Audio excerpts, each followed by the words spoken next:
So I have lots of things in this office that are very special to me, but one that I think I've had on the wall for nearly 12, 13 years, and that's the pictures associated with the groundbreaking for the first construction project we had here. And our dream was to rebuild the campus, start with our living, learning opportunities, new residence halls for our students. And it took so many people to make that happen. And this picture, in many ways, captures that.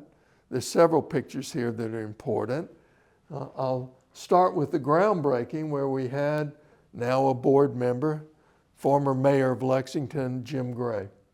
Had Jim Hardiman, a former trustee who served on the committee that I had turned to advise us on what would be a public-private partnership.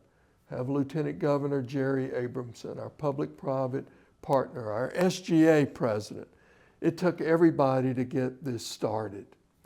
And then, after we completed this, we assembled all the workers. There are hundreds of them here in this photograph. And why was that so important?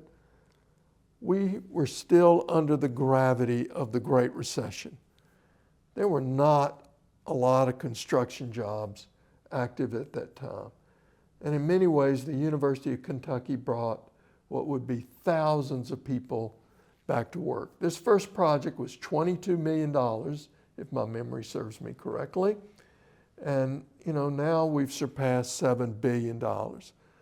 Thousands and thousands of workers who've been part of modernizing the University of Kentucky.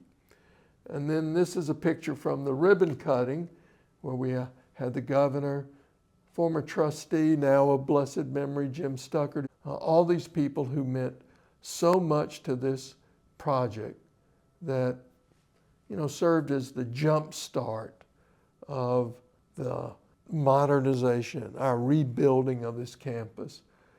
And that's why these pictures, every once in a while I'm working long and hard at my desk, I look up and have such positive reflections and warm memories.